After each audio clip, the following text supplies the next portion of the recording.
Assalamualaikum dan kembali ke Z Review. So hari ni Izzan nak bahas tentang episod ke-18 Ultraman Decker yang baru saja ditayangkan. Jadi macam biasa sebelum kita mulakan perbahasan, kita ke intro dulu, okey?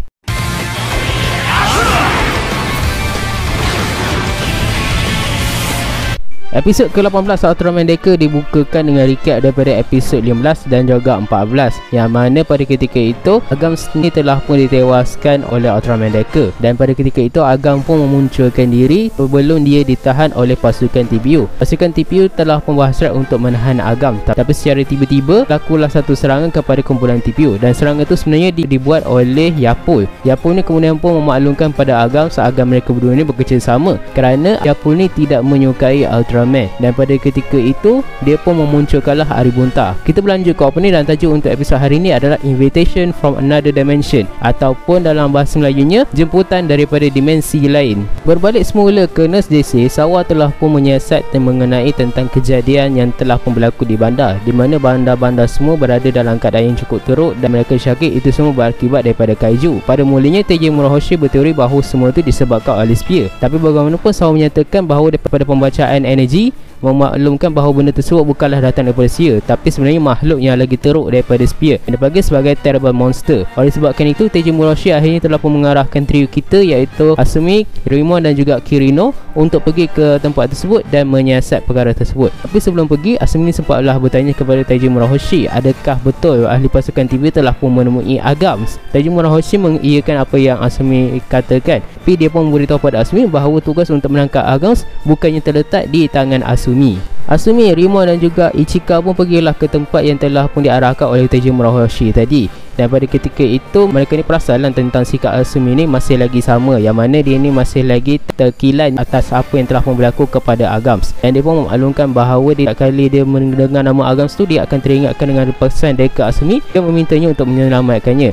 Dan dekat sini Asumi tu berasa macam tertekan lah, sebabnya bagi dia rasanya lebih mudah melawan orang yang membenci kita daripada menyelamatkannya. Dan pada ketika itu mereka pun menyambunglah misi mereka, tapi tiba-tiba ia pun memunculkan diri di hadapan Kanata, dan dia pun menyamalah menjadi Kanata. Kanata pula ditarik oleh Agams ke dimensi dia. Di dimensi Agams, Kanata dan juga Agams ni pun akhirnya bergaduh lah antara satu sama lain. Sewaktu dia bertemu, Agams ni telah memaklumkan pada Asumi yang dia ni tak ada apa-apa masalah pun dengan Asumi. Tapi bagaimanapun form terbaru milik Decker, iaitu Dynamic Type, telah pun menjadi penyebab kenapa dia menganggap Kanata sekarang ni sebagai ancaman baginya. Dan ketika itu mereka berdua ni orang kata saling bergaduh lah, sampai bertumbuk dan sebagainya. Dan Asumi pun bertanyalah kepada Agams kenapa dia ni membenci bumi dan apa sebenarnya yang terjadi. Tapi Agams ni langsung tak jawab pun. Sebaliknya dia dan Kanata ni terus-terusan bergaduh. Sementara itu Rimon dan Ichika pun akhirnya telah pun bertemu lah dengan Kanata tadi. Dan yang pun yang memang jadi Kanata tu pun akhirnya telah pun memancing Rimon dan juga Ichika ke satu kawasan. Setelah mereka sampai ke situ,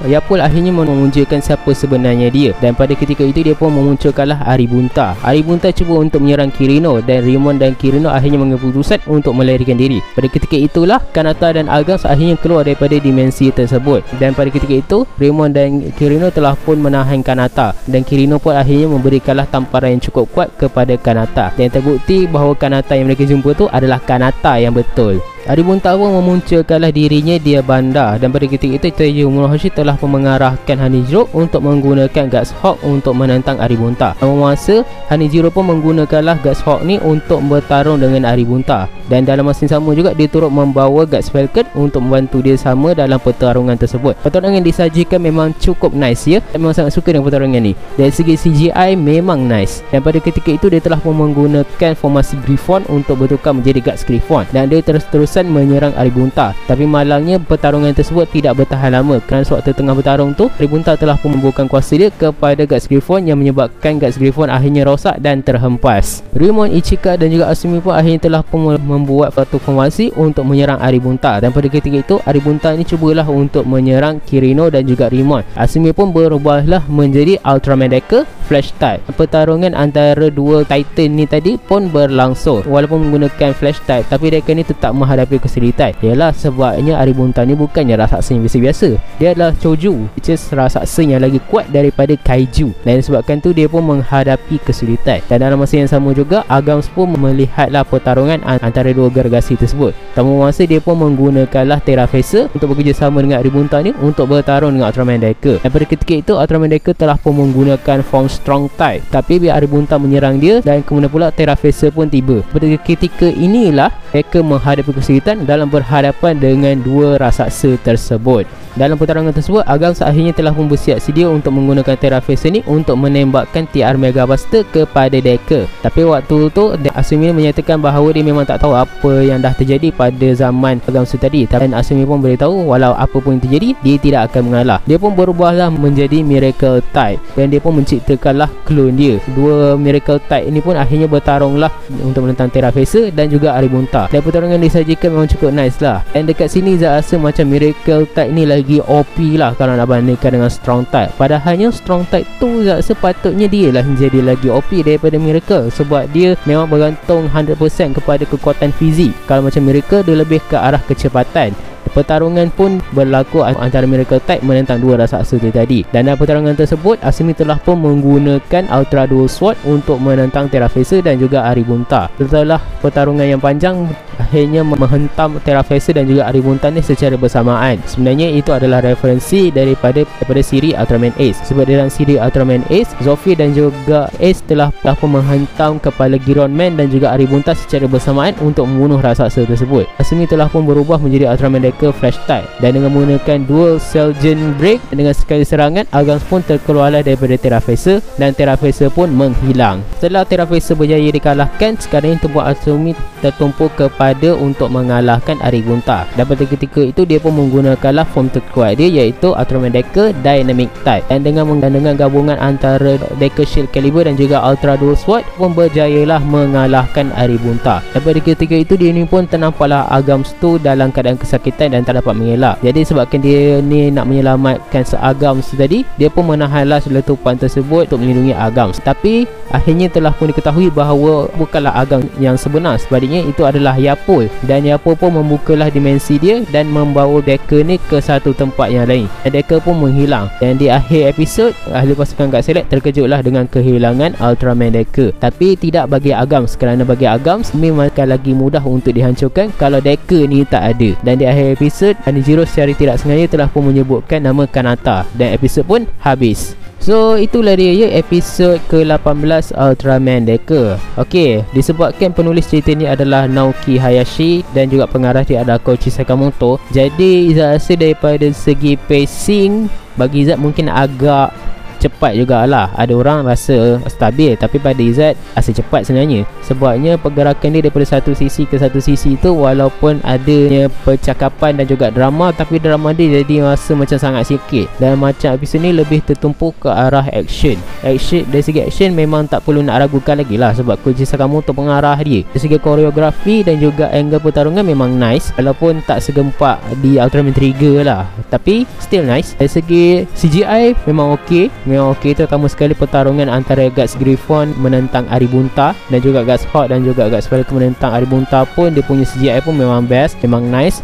Dari segi CGI memang tak ada apa-apa masalah. Dan satu lagi saya rasa kurangnya dekat episod ni, sebabnya dekat episod ni kurang penjelasan lah. Sebabnya ada beberapa benda yang Izzat rasa menjadi pertanyaan Izzat lah panjang episod ni berjalan. Yang pertama tu, macam mana pula Agams ni boleh gunakan Terra Facer? Bukan Terra Facer dah dihancurkan oleh Decker Dynamic Type ke dekat episod 16? Macam mana Terra Facer tu masih ada? Dia tak ada penjelasan. Sepatutnya dia boleh buat satu scene yang mana Yapul ni membawa kembali Terra Facer yang dah pun hancur tu. Sebab Yapul, Choju pun dia boleh cipta, takkanlah nak perbaiki Terra Facer. Dia tak boleh kan? Bukannya makhluk biasa, dia tu makhluk interdimensional.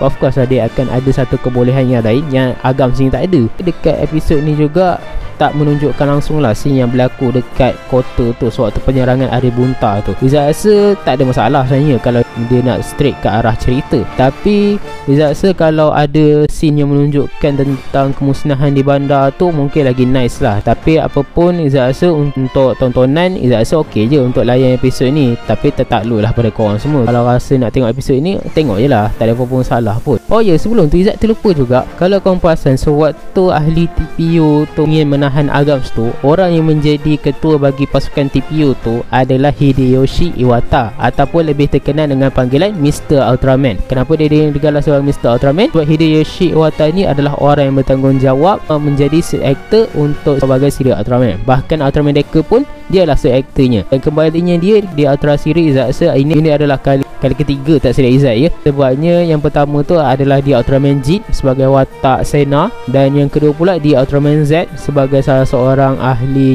GAFJ, dan yang ketiga pula di Ultraman Deca ni lah. Dan bagi Izzat, cameo dia tu memang cukup nice lah. Pada mulanya Izzat tak tahu tau, sampailah ada orang kata itu Hideyoshi Iwata. Izzat punya ni macam, oh, Hideyoshi Iwata ada rupanya dekat dalam episod ni ya. So Izzat rasa itu sajalah yang Izzat dapat bahas dalam Ultraman Deca episod yang ke-18 ni. Sebenarnya dari segi cerita okey lah sebenarnya, kalau nak ditonton tak adalah teruk sangat sebenarnya. Cuma pacing still agak laju ya. Kalau dia boleh buat macam episod 17 dan juga 16 tu mungkin lagi nice lah. Lebih banyak drama daripada action. Sebabnya kalau action, kalau cantik memanglah bagus. Kalau action memang dah bagus dah. Cumanya sekarang ni kita nak tahu apa yang sebenarnya konflik yang berlaku. Dan konflik melibatkan Yapul tu Izzat rasa nice. Dan satu lagi adalah yang Izzat nak cakap dekat sini adalah Rimon dengan Ichika ni takkanlah tak tahu kan Kanata tu Deca. Sebab Kanata tu berubah menjadi Ultraman Deca di depan mereka. Takkanlah dia orang tak perasan yang Kanata tu dah berubah jadi Ultraman Deca kan. Dan Izzat harap di episod ke-19 nanti adalah penjelasan. Sebab Kanata ni dah terperangkap dekat luar angkasa. Takkanlah dia orang ni tak syak yang Kanata tu adalah Deca. So Izzat rasa itu sajalah video kita hari ini, membahas tentang episod ke-18 Ultraman Deca. Episod yang bagi Izzat okey lah untuk ditonton. Tapi kalau korang tak nak tengok pun tak jadi masalah juga. Apatah lagi episod minggu depan ada karakter yang paling korang benci, iaitu Kengo Manaka akan comeback dekat episod kedepannya. Tapi kalau korang nak layan untuk sonok-sonok memang boleh lah. So Izzat rasa itu sajalah video kita pada hari ini. Kalau korang yang dah tengok episod ke-18 Ultraman Deca ni, apa pendapat korang? Apa tinggalkan komen kat bawah, okey? Jangan lupa like, share dan subscribe ke channel Izzat. Kita jumpa lagi next video. Assalamualaikum dan bye.「